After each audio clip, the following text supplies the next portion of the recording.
ఎందుకు కామెంట్ చేస్తారు? ఆ క్వశ్చన్ ఉత్పన్నం కాదు. అందువల్ల కూటమి పాలన ప్రశంసించడం అనేది డిస్కషన్ పాయింటే కాదు. డిస్కషన్ పాయింట్ ఏంటి అంటే చంద్రబాబుతో కలిసి వెళ్ళడం ప్రయోజనకరంగా ఉంది అనేది ఒక కీలకమైన అబ్జర్వేషన్.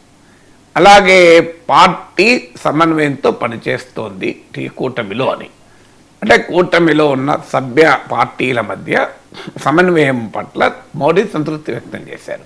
అంటే ఇక్కడ కీలకమైన ప్రశ్న ఏంటంటే చాలా కాలం తెలుగుదేశం పార్టీతో కలవడానికి బీజేపీ వెనకాడింది. చివరకు ఎన్నికలకు ముందు కలిసింది. కలిసిన తర్వాత ఆ డిసిషన్ కరెక్టు, ఆ స్ట్రాటజీ కరెక్టు, బీజేపీతో తిరిగి కలవడము అనేది మోడీ మొదటి అబ్జర్వేషన్. అంతకుముందు బీజేపీ థర్డ్ ఫోర్స్గా ఎమర్జ్ కావాలి, చంద్రబాబు నాయుడుకు, జగన్కు, టీడీపీ, వైసీపీ లేనా రాష్ట్రం, మేము మూడవ ఫోర్స్గా ఎమర్జ్ అవుతాం, ఈ రెండు పార్టీలు ఏదో ఒకటి దెబ్బతిని ఆ స్పేస్లోకి మేము ఎంటర్ అవుతాం అని ఇదివరకు మాట్లాడేవాళ్ళు. సొంతగా అధికారంలోకి వస్తాము అని డైరెక్ట్గా అనగలిగే ధైర్యం లేకపోయినా మేము థర్డ్ ఫోర్స్గా ఎమర్జ్ అవుతాం అని చెప్తుండేవారు.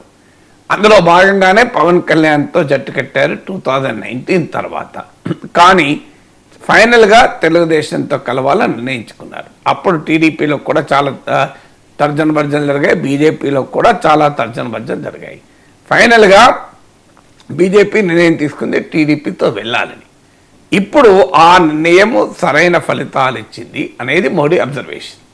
అంటే ఒక రకంగా థర్డ్ ఫోర్స్గా ఎమర్జ్ కావాలి అనే తమ ప్రయత్నం సాధ్యం కాదని బీజేపీకి అర్థమైపోయింది.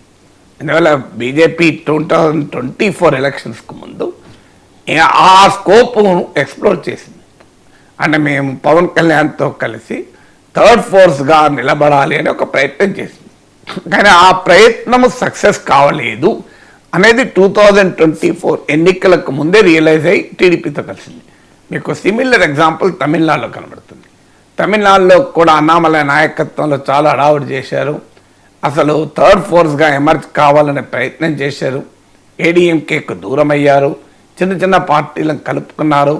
ఫైనల్గా అర్థమైంది, మనం మ్యాక్సిమం ఎన్డీఏకి 11% ఓటింగ్ వచ్చింది. అందులో బీజేపీకి 8% దాకా వచ్చినట్టుంది. సో బీజేపీకి అర్థమై ఇప్పుడు మళ్ళీ ఏడీఎంకేతో కలిసింది. అంటే బీజేపీ ప్రత్యేకత ఏంటంటే ఒక రిజిడ్ పొలిటికల్ లైన్ ఉండదు బీజేపీకి. సో డైనమిక్గా తమ పొలిటికల్ లైన్ అప్డేట్ చేసుకుంటూ ఉంటారు. అంటే ఎలక్షన్లలో గెలవడము, పార్టీని బలోపేతం చేయడము అనే అంశం ఆధారంగా ఆ పార్టీ తన పొలిటికల్ లైన్ మార్చుకుంటుంది. అంటే చాలా రాజకీయ పార్టీలు, ఇప్పుడు కమ్యూనిస్టులు చూడండి, కాంగ్రెస్ వ్యతిరేక రాజకీయాలను కంట్రోల్ చేశారు, బీజేపీ వ్యతిరేక రాజకీయాలను కంట్రోల్ చేశారు. కమ్యూనిస్టులు బలపడే రాజకీయాలు చేయలే. కాంగ్రెస్ ఓడించడం అనేది ఒకనాడు, బీజేపీ ఓడించడం ఇంకొనాడు. వాళ్ళు బలపడడం అనే రాజకీయం లేదు బీజేపీ రాజకీయం. అందుకే మీరు కమ్యూనిస్టులు దేశంలో బలహీనపడుతూ వచ్చారు. ఎందుకంటే కాంగ్రెస్ వ్యతిరేక రాజకీయం చాలా కాలం చేశారు. కాంగ్రెస్ వ్యతిరేక శక్తుల ఐక్యత అని లాస్ట్గా బీజేపీకి బెనిఫిట్ అయింది. మళ్ళీ బీజేపీ వ్యతిరేక శక్తుల ఐక్యత మొదలుపెట్టారు, మళ్ళీ కాంగ్రెస్ బెనిఫిట్ అవుతుంది.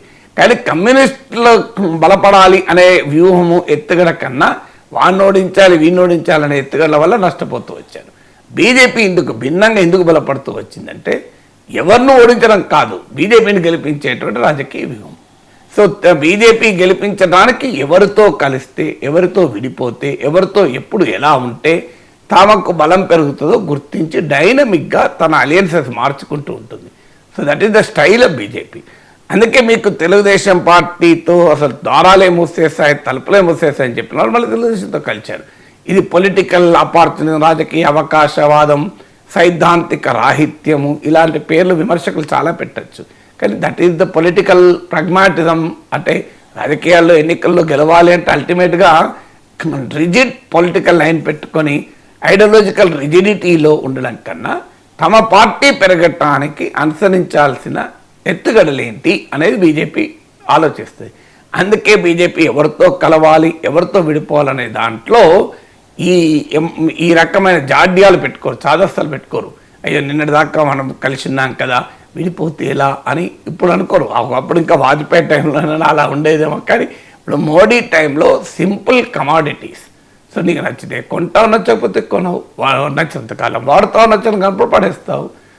సో పొలిటికల్ అలైస్ను ఐడియాలజికల్ అలైస్ కాదు, సింప్లీ ట్రాన్సాక్షనల్ రిలేషన్షిప్ వాడుతావు.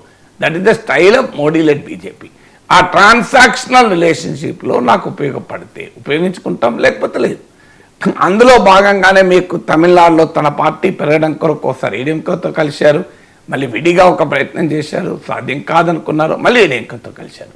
ఆంధ్రప్రదేశ్లో కూడా తాము విడిగా ఉంటే బలపడతామని అనుకొని కొంతకాలం ప్రయత్నం చేశారు, అది సాధ్యం కాదని అర్థమైంది, మళ్ళీ టీడీపీతో కలిశారు. ఇప్పుడు టీడీపీ ఇక బలహీన పడుతుందనో లేదా టీడీపీలో లీడర్షిప్ ట్రాన్సిషన్ అప్పుడు తమకు అపార్చునిటీ వస్తుందని కూడా భావించారు. సో బీజేపీ ఎత్తుకలు ఎలా ఉంటాయంటే ఇప్పుడు ఏడీఎంకే విషయంలో అదే జరిగింది. జయలలిత మరణానంతరం ఏడీఎంకే ఒక లీడర్షిప్ క్రైసిస్ ఎదుర్కొంటుంది. సో ఆ సమయంలో తమకు అపార్చునిటీ ఉంటుంది అని భావించి ఓపీఎస్తో ఇలా పళనిస్వామితో ఇలా చాలా ప్రయత్నాలు చేసింది. అలాగే మీకు బీజు జనతాదళ్ ఇప్పటికీ ప్రయత్నం చేస్తుంది.